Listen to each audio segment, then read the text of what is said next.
So today we're talking about freedom.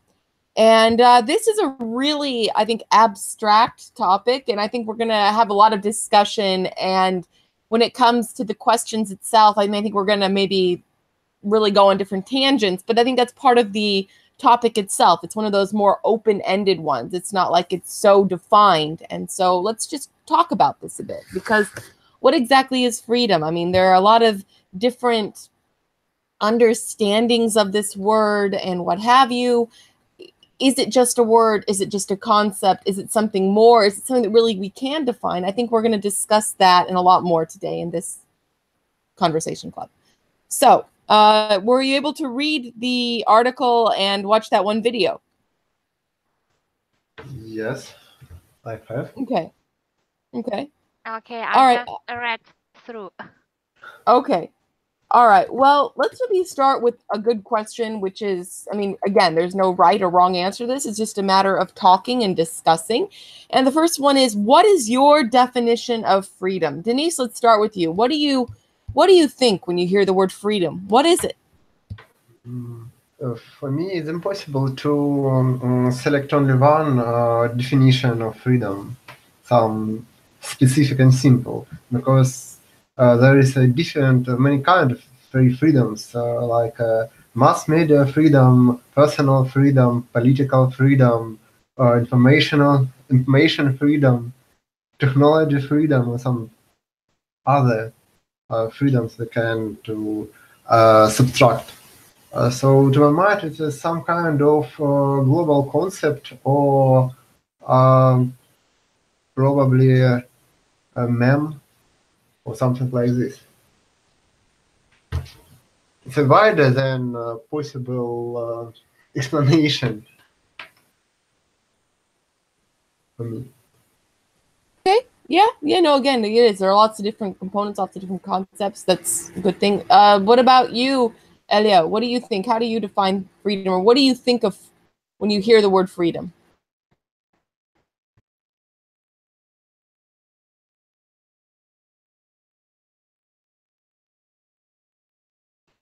Elia, are you there? Sorry, I was mute.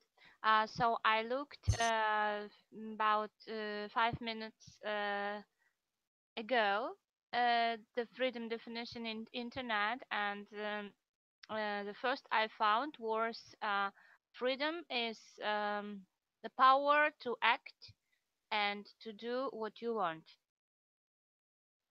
So actually I quite agree with that, but I think only very powerful maybe people, maybe kings, presidents, or I don't know, maybe not presidents, so they can do that they want, act as they want, but not always at the same time, because those people are also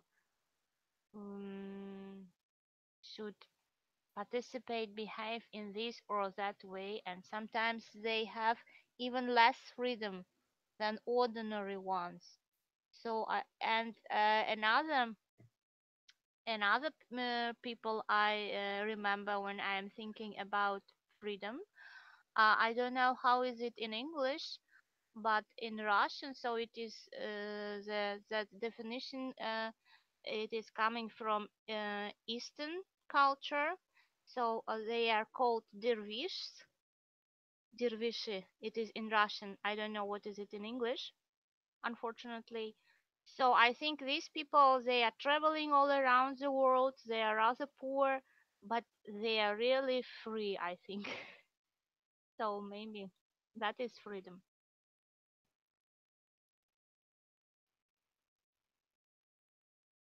Okay. Yeah, I'm not quite sure. I mean, are these like a type of people? Are these like nomads or wanderers, something like that? Yes, perhaps they are. We can often match them in Eastern fairy tales.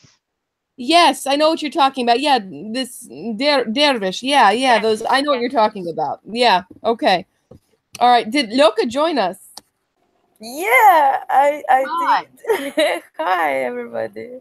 Hi. So we're talking today about freedom and what freedom is. Kind of like a very open topic, but we've got a lot of things to discuss. So maybe we can now join you. I mean, what do you think of? What do you think of when you hear the word freedom? What does it mean to you? Oh, it's not an easy question, you know, but freedom, I think, in general, is when you can do what you want to do. I think that's the main thing, the main, I don't know, thing of the, that's it. I think.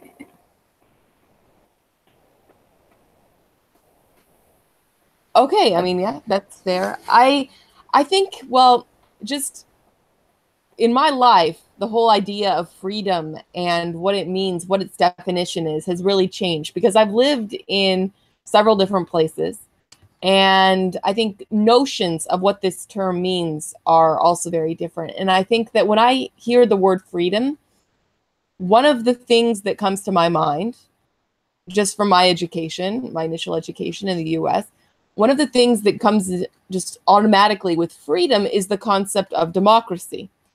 Now, what exactly, and then it leads us to the question, what exactly is democracy?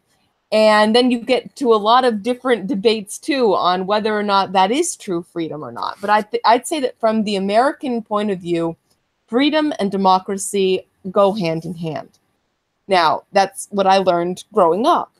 Having lived in other parts of the world, Russia included, I have understood that there are, again, different definitions of even the word democracy. What exactly is democracy too? And freedom itself, at least in my opinion, when I now, like in my whole kind of life, and as I've grown older and experienced the world and lived life and what have you, I think that freedom is something that is very much separate from government, although government also is involved in maybe protecting freedoms.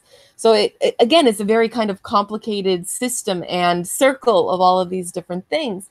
But when I think about freedom, I think the most important things are being able to live, being able to live in a way that you feel comfortable, safe, secure, to a certain extent successful. I mean, these are all things that I think I see as freedom.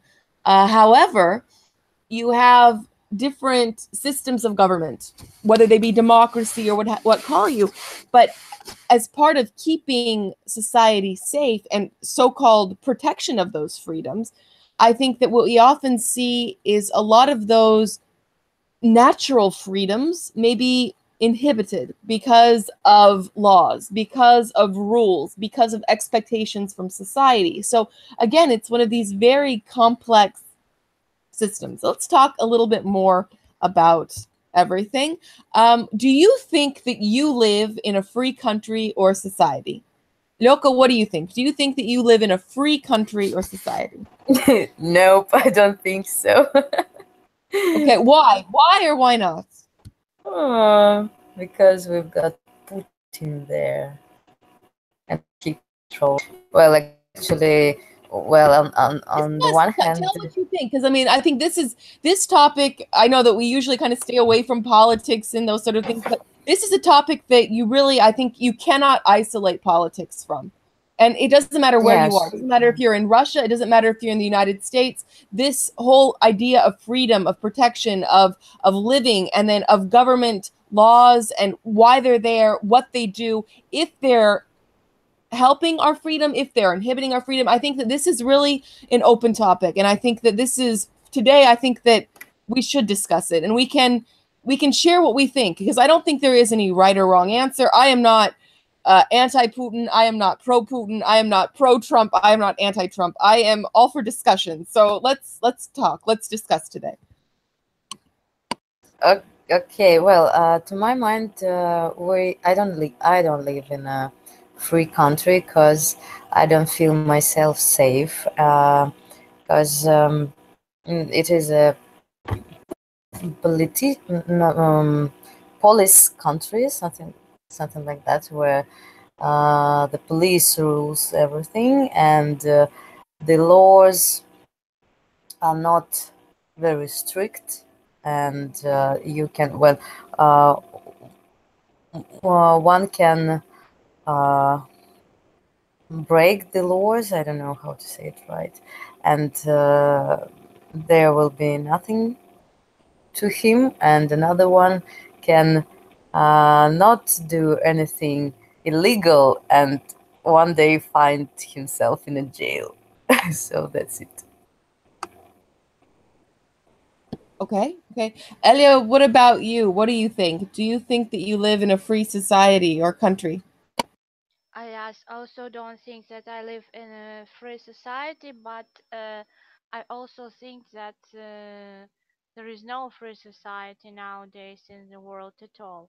I'm not sure about America because I have never been to America, so I can't say anything about that from my own experience. But I lived a bit in Germany, and I should say that it is also corrupted. Maybe not less than Russia, but still many things look very like the same. The only difference maybe they pretend a bit better, because, and yes, they try to follow some certain direction. I don't know, some to be punctual. I don't know. They have maybe other cultural roots than Russian people with our Soviet Union and revolution. And in all our things, I think we are the same. The only difference, as I mentioned, that we have much lower culture, and that influences the society in all. In all.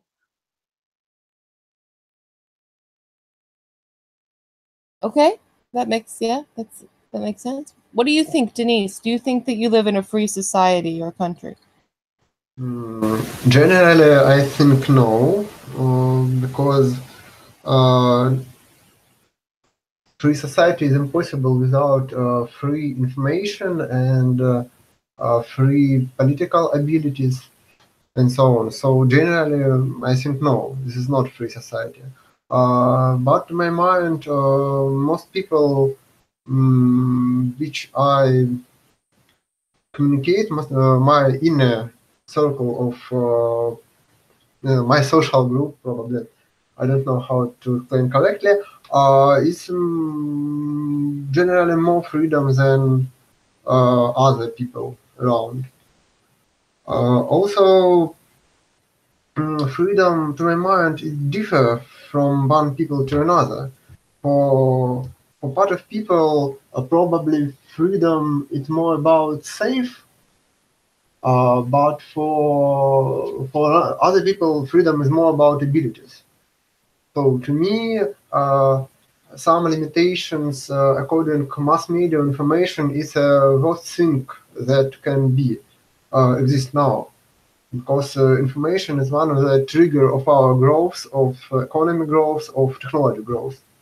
But for most people around, I feel that preserving current state to stop technology growth, to avoid any change in political or social system is a much preferable than feel safer in such case. So freedom for that people is to keep all as exists. Freedom for me is a change most of things. So it's a two different side of freedom probably. And also to my mind, that is impossible to make society totally unfreedom, because if living in society are uncomfortable or impossible for most people, such situation will not be kept for a long time. It will be a revolution or some riots or something else, but social system and political system start changing. So if some situation preserved a long time, it means that most people welcome such situation, feel that it's possible, it's not so bad. So this is free choice of part of people. Yeah, I mean, those are good points too. I think that this is really, again, if you are asking the question, do you live in a free society, a free country? It's just so, I mean, it's such a personal sort of thing to ask. I mean, what exactly, again, do you define as freedom? And or where I am right now is in the United States, and that's kind of always understood as being the land of the free or what have you. But at the same time, I mean, I can tell you that looking around and seeing how people live, people also kind of live in fear. And this is something that I've discussed with other people many times, how, you know, for all of the freedom that American society is supposed to have, people really do live in fear. They live in fear of authorities, of government. And I think that that's something that maybe a lot of Russian people would say too, but I think that maybe it was something that you felt a lot more in a different period of history. I mean, for example, during the Soviet Union, when you had a different sort of authoritarian rulers, you had that kind of maybe fear or, you know, that sort of thing. But nowadays, what I see in the US is that there are a lot of people that also live in fear of what the authorities can do. I mean, especially with children, for example. I mean, when, for example, you know, they've made rules about how your child has to be in school, even if your child is sick, she'll have to go to school, you know, because that's attendance. And if you don't send your child to school, you could have your child taken away by the government because the child needs to be in school. Now, the child could have a temperature, could have, you know, I mean, runny nose and fever and cough and everything else, but you know, like this is how much fear people are living in, that you have to follow the rules. You know, that sort of thing. To me, that really isn't a sign of freedom. And it's something to me that maybe inhibits personal freedom too. So I don't know. It's really one of those things that I look around and I can't say that it's a totally free society. I mean, I can't. And I remember when I was living in Russia in one of my classes at university, we were discussing US-Russia relations and freedom and notions of freedom and everything. And I think it was my professor who said that, you know, in Russia, we're more free than in the United States. And there were other American students who said, what are you talking about? How could that possibly be? But then he explained, well, in the United States, you have so many laws. If there is a sign that says no trespassing or do not enter, you understand that that sign means do not enter, and you don't pass that. Whereas in Russia, if you see the same sort of sign, you know, if you're in the forest or somewhere like that, chances are you will have someone that won't, like that sign isn't understood, doesn't have that same authority. And because it doesn't have the same authority, people are more free. Although it then comes to the issue of rule of law and what rule of law means when it comes to freedom. So again, I think that especially today, and this was, I don't know what happened this weekend in Kemerovo in Russia, it's just such a tragedy. And I mean, words just can't even express all of that. But I think that what you're seeing in Russia now, because look at the country, I mean, this is something that has really triggered people to have those demands, I think, from the government for when it comes to responsibility, which is also, I mean, tied to freedom. When it comes to accountability, again, this rule of law, this sort of order.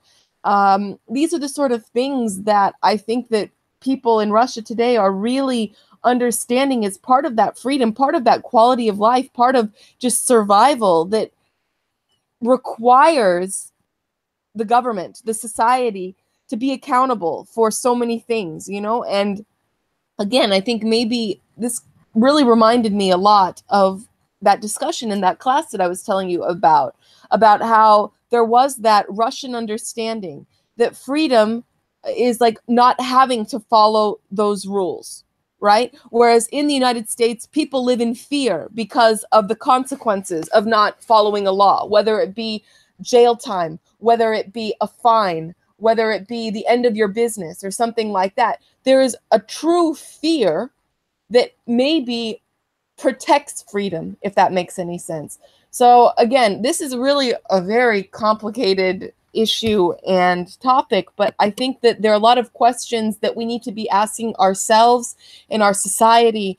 And, you know, really, it's such a big topic. So let's try to get into a little more detail. Are there any specific attributes of freedom that you feel you experience on a daily basis?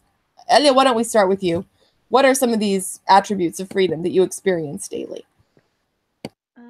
I think that you are quite right. Freedom, I think it's a very good balance between the not being in fear and to feel a responsibility for everything. I think it's very difficult, and this to find that balance, to keep that balance, it's a very great problem, and I think it's the aim of modern society. But unfortunately, I don't know whether we have in the world somewhere such a country or not. So I'm not sure that it's America. So, but of course, we have. Yeah, I think you're right. There is no one place. I mean, that's the thing. It's something that is so, I don't know, it's like it's abstract, and it's so abstract or so fundamental that it really can't be defined. Does that make sense? I think we all have the aim to live in such a world, but it's only the way to develop in this direction. But I think that this aim is very far from nowadays evolution or nowadays civilization. I don't know how it. Yeah, no, true. Lyoko, what about you? I mean, what are some of these specific attributes of freedom that you experience on a daily basis? Daily basis, well, maybe I'm one of the happy persons that can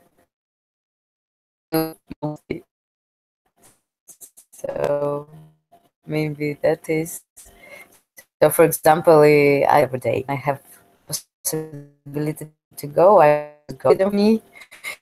I think something like that. When sometimes I don't have right mood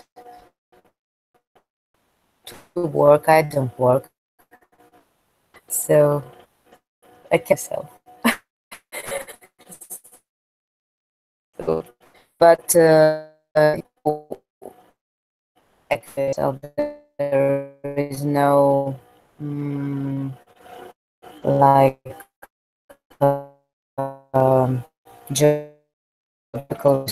I call everyone. I can talk to anyone. So, but on everyday life, I feel myself free.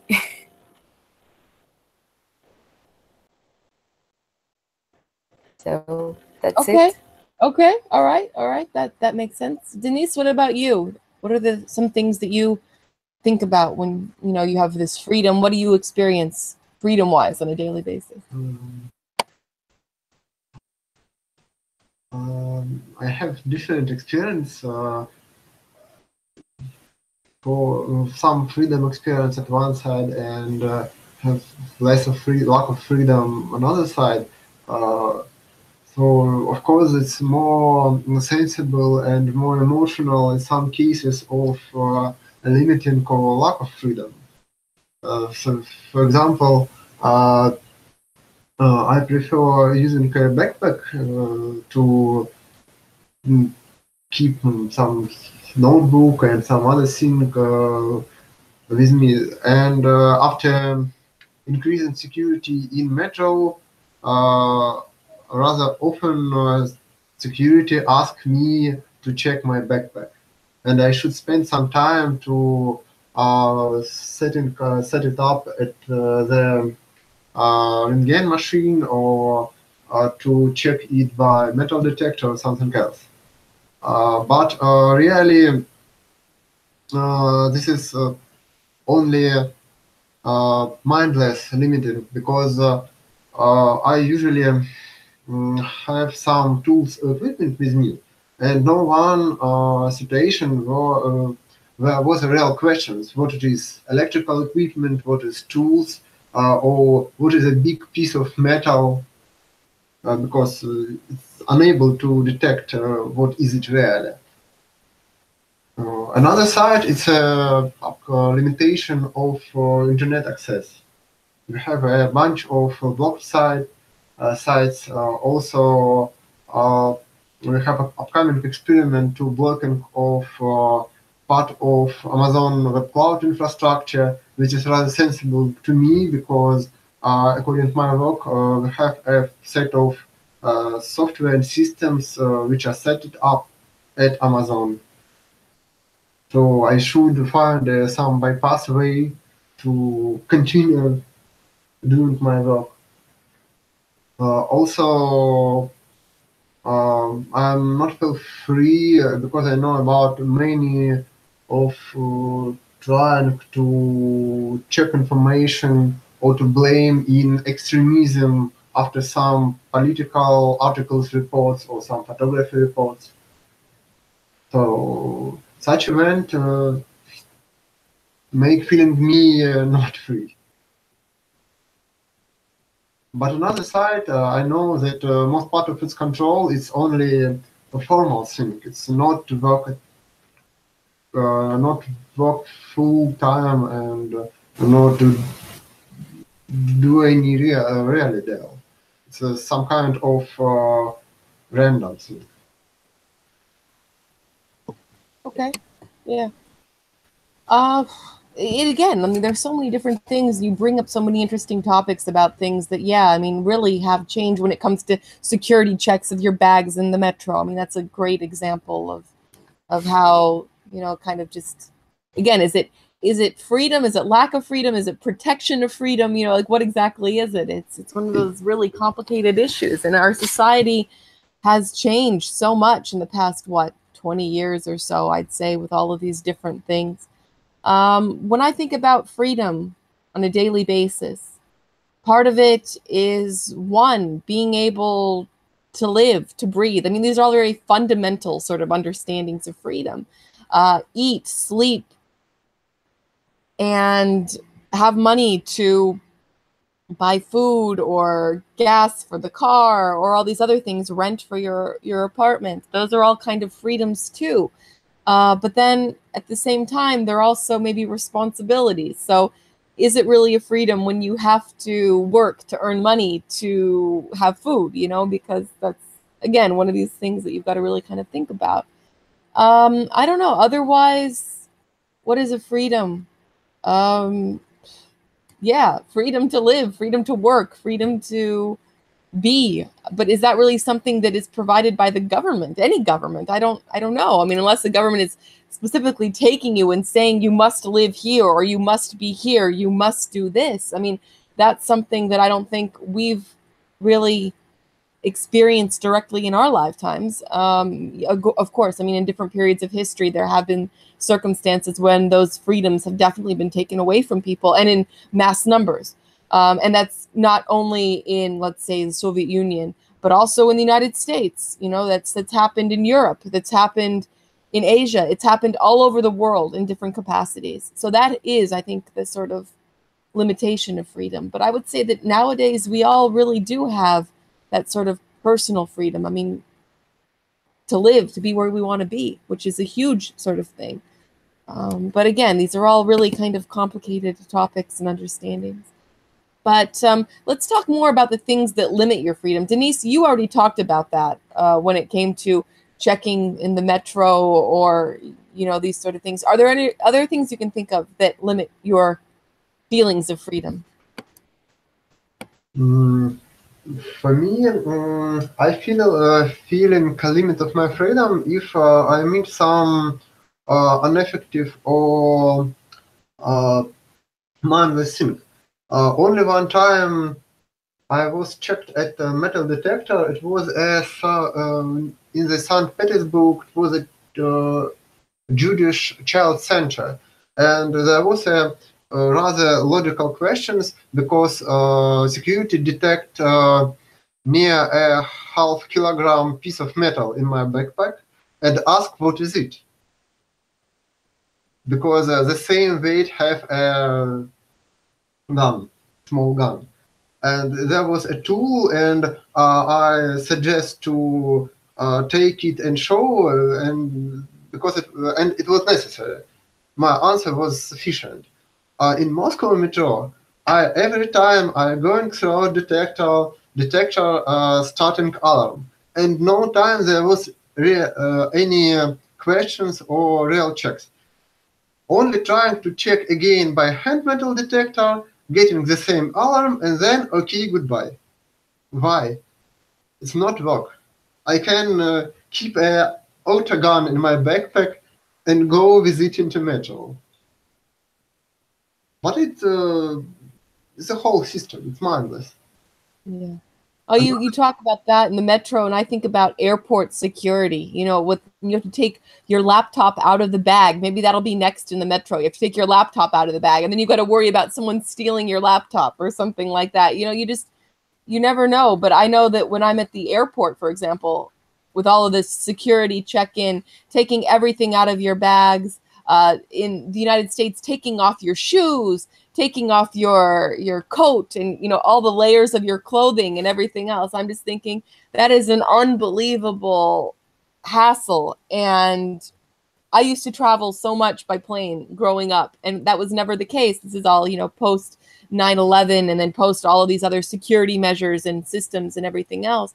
And I just think, I don't know. I mean, is it protecting us? Is it an issue of protection of freedom? Is it I don't know. It's like all of these different questions, but yeah, at the end of the day, is it really, it's making our lives a little less free, but then in the long run, is it making us more free? Again, who knows? Who knows? These are all very abstract questions. What about you, Loka? What do you think? I mean, what are some things that you feel limit your freedom on a regular basis? On a regular basis? Yeah. Anything. I mean, I don't know, maybe even having to earn money. That's kind of a limitation of freedom to a certain extent. I don't know. What do you think? Well, yeah, but I don't consider it as a limitation. Maybe, well, as I'm a parent, my child limits my freedom a lot.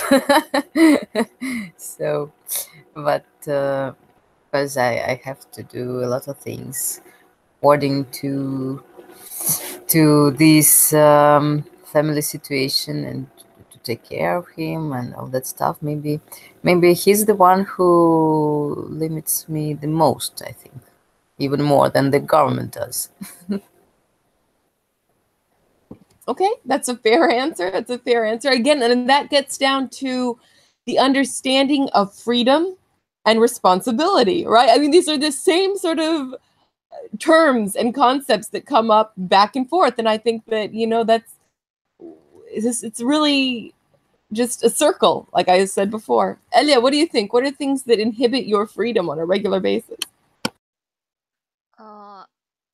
I always was against those visas, and how is it called in English? I don't know. As in Russia, we've got propiska, so it is some. Yeah. Well, Not, this not doesn't really exist in English because there is no like registration. Yeah, registering your registration. place of living, right? Registering yourself. You have to you have to register your cars. You have to register maybe a gun or a weapon or something like that. But registering yourself is something, yeah, not so much. But yeah, it's registration. So I think yes, of course you should register your gun, your car, your house, and things like that. But in Russia, registration, I think it is evaluate too much, much more than it could be necessary, I think. So I think it is stupid sometimes, and because very many things depends on that very registration, and also that visas, I think they also have nothing common with freedom. But I understand that the matter of the world policy for one countries to protect their nation from the other nations or things like that. But still, I think it is not civilized in all in in the whole. So I am against visas and things like that because when you born, you are by your born, you are cancelled with that place you have born, and if you want to move somewhere, it will need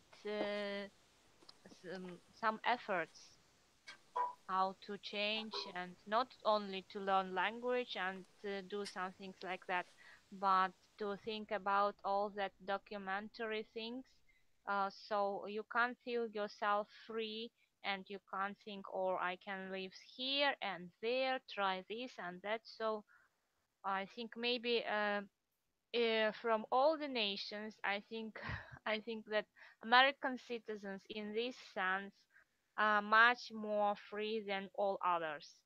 Maybe I'm not right, but I think it is so.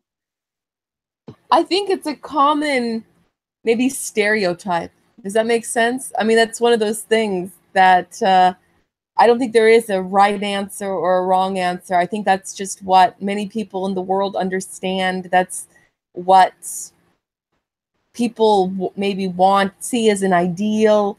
It's why you have so many people that come to this country in hopes of getting that. And I think that on one hand, yes, they exist. On the other hand, there are other sort of obstacles or boundaries that people experience once they are here. But again, these are all very, there is no right answer. There is no wrong answer. It's a matter of perception.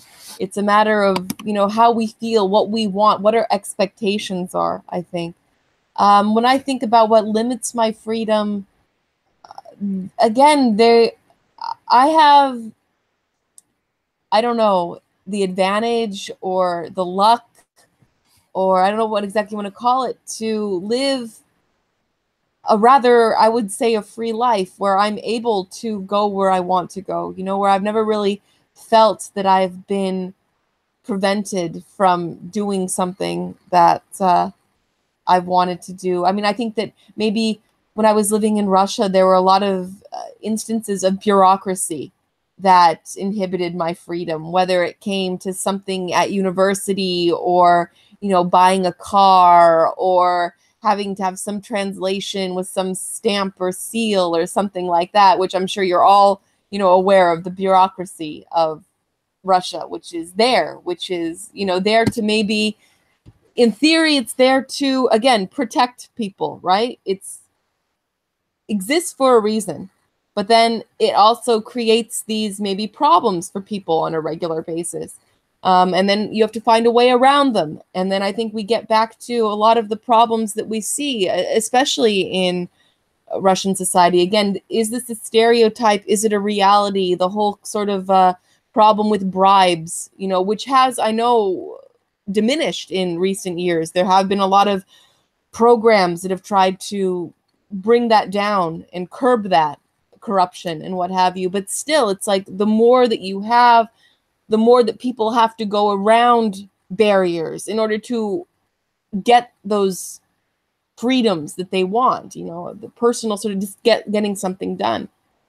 But I don't know. I think that just looking around, again, this is a very kind of personal thing. What I see really inhibits my freedom are people around me that don't share the same values. And this is something when maybe, and you get a lot more of this, and you have people who maybe don't have so much education, who don't have so many goals in life, and they're just there to get their job done.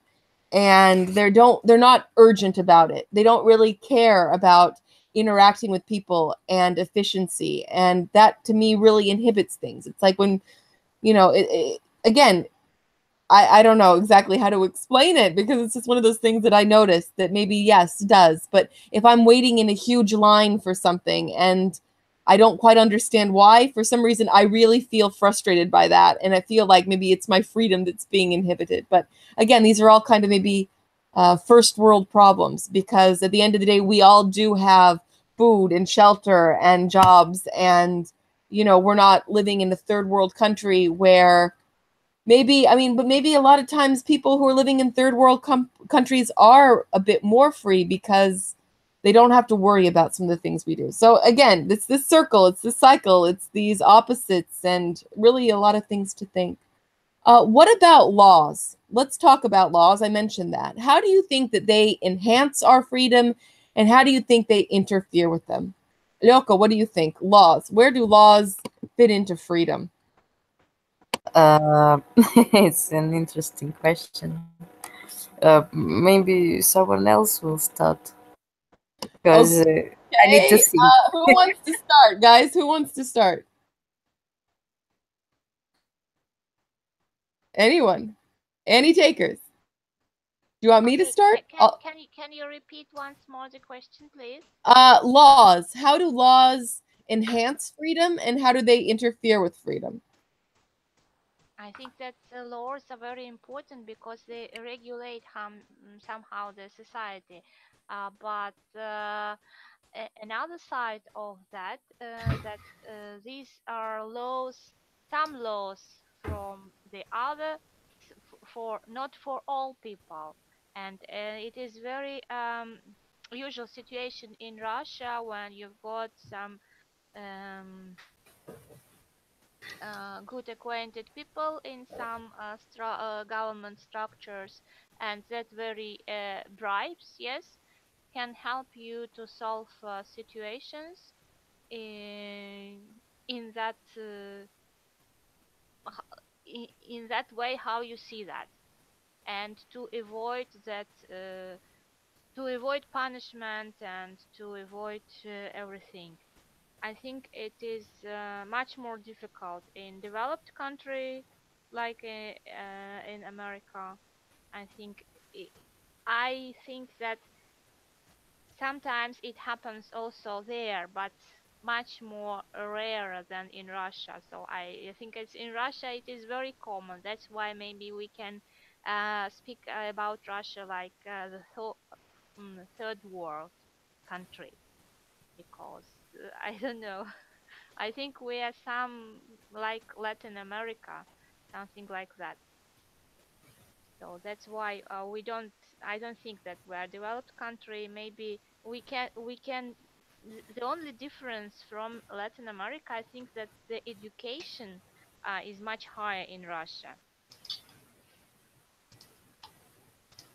It's interesting that you mentioned that. I know a lot of people from maybe North America and even South America who have said that Russia is a lot like Mexico. And, you know, I've never been to Mexico, but I have a kind of understanding of what things are. And I think that you're really right when maybe the biggest difference is the level of education. So maybe in some ways the conditions are the same, but yet the intellectual potential is so much greater in Russia. And I think that's why it's kind of harder to accept. Does that make sense? It's harder to accept these sort of things because of the high level of education, because people are so smart. And there's maybe the assumption that if a person is educated, they're going to have greater expectations of their society. And you can look at that in different regions of, say, the United States too. In areas where you have greater education, you have better jobs, you have more money, and you have maybe a better quality of life as a result. Whereas in Russia, you know, things are all so mixed up. You can be living in a flat in the center of Moscow that's worth so much money, and you paid so much money for it. But right next to you, there could be, you know, some little old granny who's still there, and she's been living there all her life. And because, you know, she didn't buy that place, it was just kind of inherited over the years. And I think that that's the sort of difference that you see. But again, it's one of those things. What do you think, Denise? What do you think about law? How does law enhance and inhibit our freedom? What do you think? On first side, to me, law can improve or enhance freedom But if law is some kind of destiny, it's on law should work for all the same way. If law is ghost or differ from one people to another, or it have some conflict, inner conflicts with, like we have a few laws that conflict with constitution. So theoretically, it's such kind of law can be exist at all.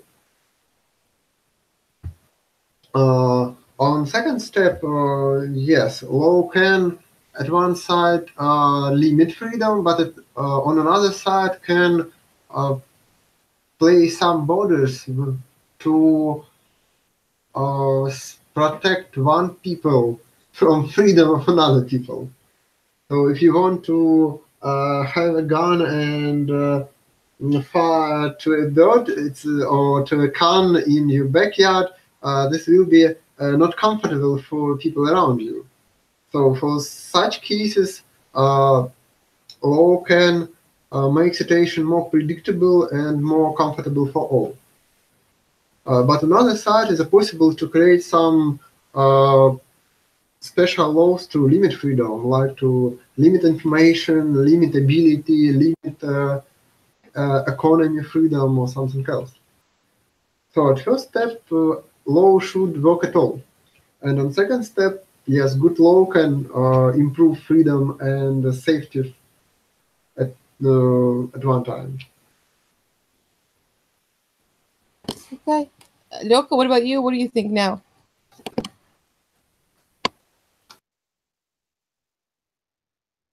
Yeah, I'm here. Well, I was thinking about the laws that interfere my work.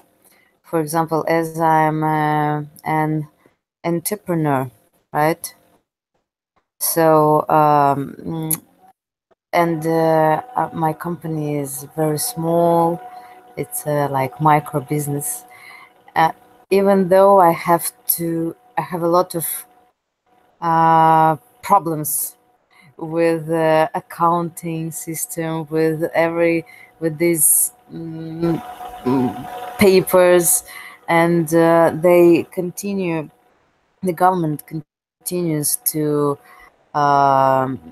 create new laws that actually don't help at all. They only disturb my work. For example, when we was in Thailand, I knew that there, according to their laws, if one guy decided to be a businessman and he has a startup or something like that, till his not salary, but it's called the money that he gets from his business are less than something about 300 or no 100,000, $3,000 or $4,000. He can even avoid registering a company itself, so he doesn't have to do anything till the money, the amount of money raises, so that is really great. And here in Russia we don't have anything that could be similar to that. And even if your company is really small, if you just have a little shop on the corner somewhere in these suburbs of Moscow, you've got a lot of problems with this legislative system. So that's my idea. Okay. Olga, you've joined us. Are you here? Olga? Maybe not.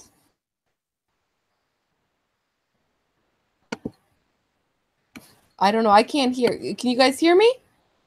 Yes, looks like Olga is muted. Okay. I view a mute sign. Okay. All right. Well, let's go to what, because we've got a really kind of big group today, and this is a big topic. I've got a good question. What did you learn about freedom in school, if anything? Denise, let's start with you. Daniela, please repeat your question. Did you hear? Denise, what did you learn about freedom in school, if anything? In school? Yeah. Strange. I can't remember anything.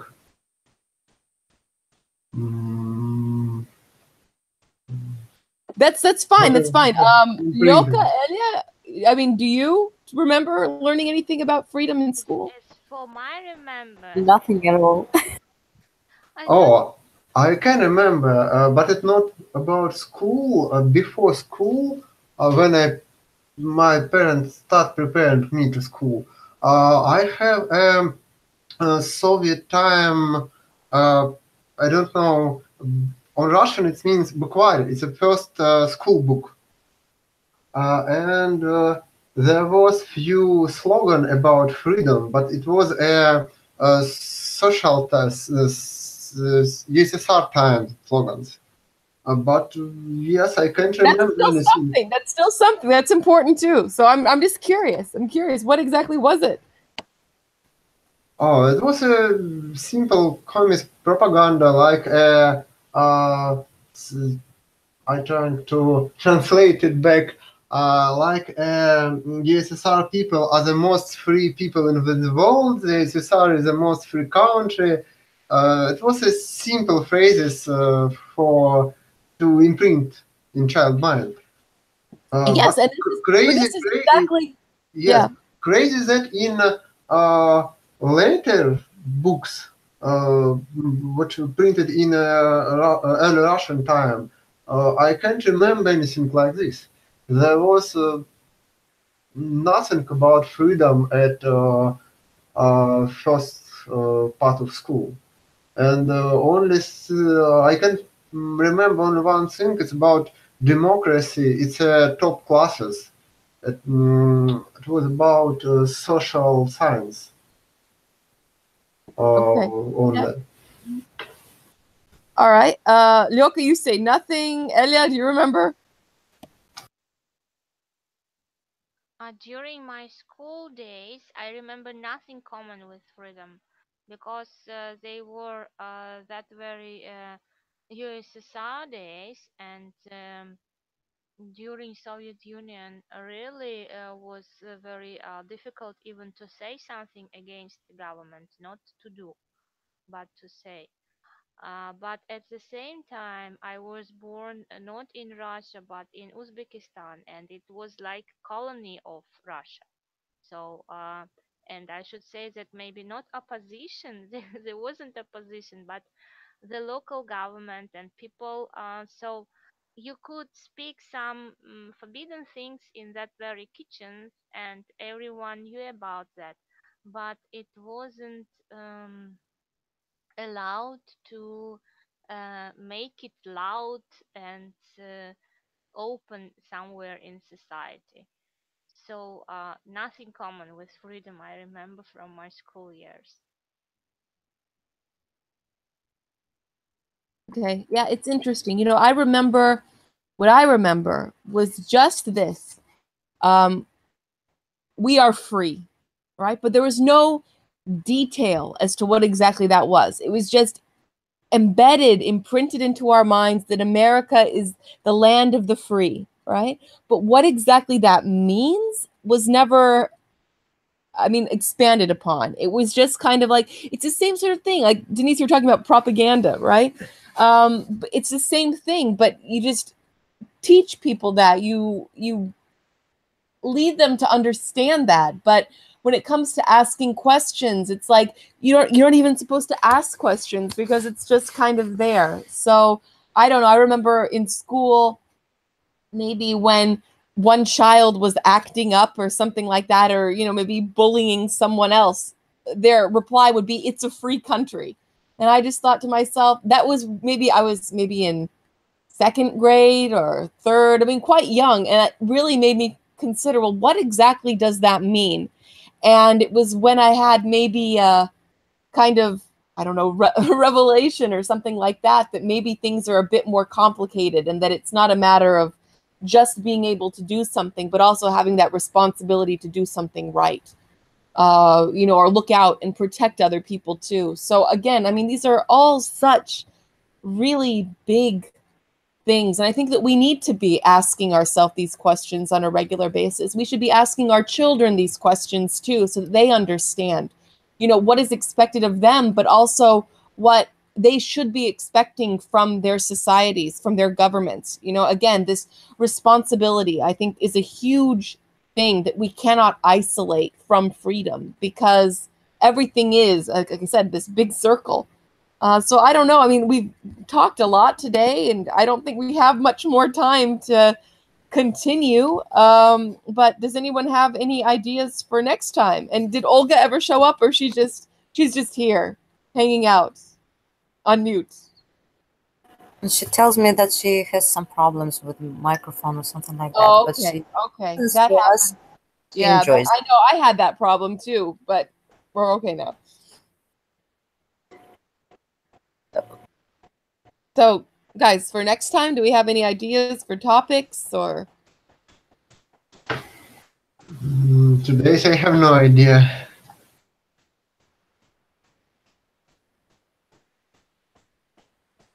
Elia, anything from you? I don't know. Maybe connecting with the last day, last day's what is it called? That, I don't know how events. it is in English. Events, yes, events, bad events in Cameroon. Maybe let's speak about security, but I don't know whether it is good or not. I'm not sure. Maybe to talk about what there is going on in internet, in the streets, according to this tragedy, and how people behave themselves. Are you guys okay talking about it? I mean, I know it's it's a sensitive topic, but I think it also is something that should be discussed if people want to discuss it, because I mean, look at all over the internet, look at all the petitions that people are signing, look at the security issues. I mean, this is something that, you know, I don't know. What do you guys think? Are you okay talking about it? Because I know it's a really hard thing. It's an emotional thing to talk about too. I'm not sure that I can take part next time, because usually at this time I have a class. Okay. But I don't know, Elia, Denise, what do you think? Are you okay discussing it? I am okay. I am okay. Okay. All right, then let's do that. I mean, it's something, like I say, it's something that I think is the biggest issue, biggest topic in Russia right now, at least as I understand it. And I think it should be, because it's something that, well, we'll talk about it next week. So anyway, you guys, thank you so much for coming for this conversation club. It's been nice chatting with you.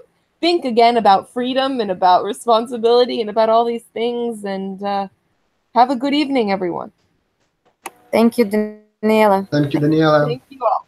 All right. Thank you, Thank guys. you, Bye-bye. everyone. Bye. Thank you, Bye-bye. everyone.